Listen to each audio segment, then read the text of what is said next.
Iran का दावा है कि उसने अमेरिका को सीज फायर के लिए मजबूर कर दिया। 40 दिन की जंग और 12,000 से भी ज्यादा स्ट्राइक करने के बाद भी ट्रंप को सीज फायर करना पड़ा है। लेकिन ऐसा क्यों हुआ?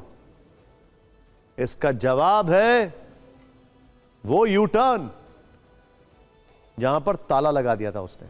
नाम है होर्मुज स्ट्रेट या straight of Hormuz. Maximum pressure वाली पॉलिसी और लगातार हमलों के बाद भी अमेरिका इसे खुलवाने में सफल नहीं रहा है। अब सीज फायर के बाद आखिर होर्मुज स्ट्रेट का ताला खुलने का रास्ता साफ हो पाया है, और वो भी कंडीशंस अप्लाई, ईरान की शर्तों पर। उसके मुताबिक होर्मुज स्ट्रेट की असली चाबी अब ईरान के पास होगी।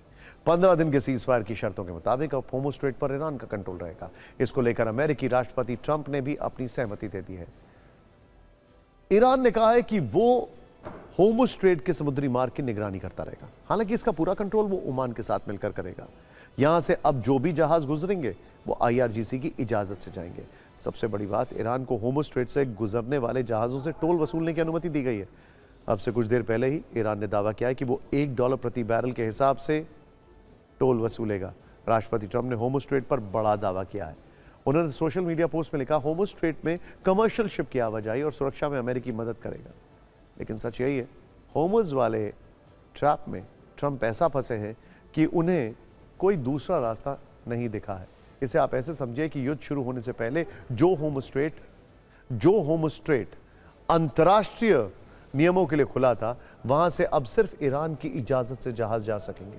नियमों के मुताबिक दुनिया में किसी समुद्री मार्ग पर ऐसा टोल नहीं लगता, लेकिन सीजफायर की शर्तों ने ईरान को यह अधिकार दे दिया है। यानी एक तरह से ईरान होर्मुज स्ट्रेट का इस्तेमाल एक बिजनेस मॉडल और निजी संपत्ति की तरह करेगा।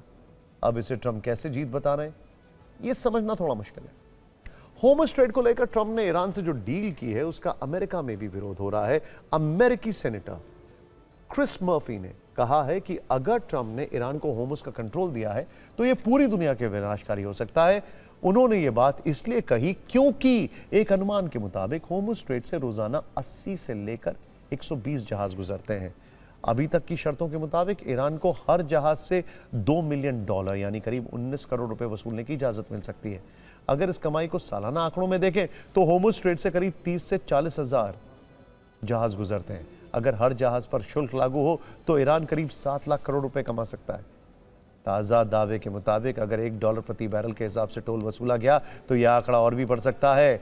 सबसे बड़ी बात यह है कि ईरान अभी अमेरिकी प्रतिबंधों से बचने के लिए चीनी मुद्रा यानी युआन में टोल वसूल रहा है। आगे ईरान क्रिप्टो करेंसी में भी टोल राशि ले सकता है। अगर यही व्यवस्था जारी रही तो ट्रंप के लिए यह घाटे का सौदा हो। हालांकि अब से थोड़ी देर पहले एक डेवलपमेंट हुआ है जो हम आपको बता भी चुके। ईरान ने लेबनान पर जारी इजरायली हमलों के कारण होर्मुज स्ट्रेट से टैंकरों की आवाजाही रोक दी है। यह भी कहा है कि इजरायल नहीं माना तो सीजफायर टूट सकता है।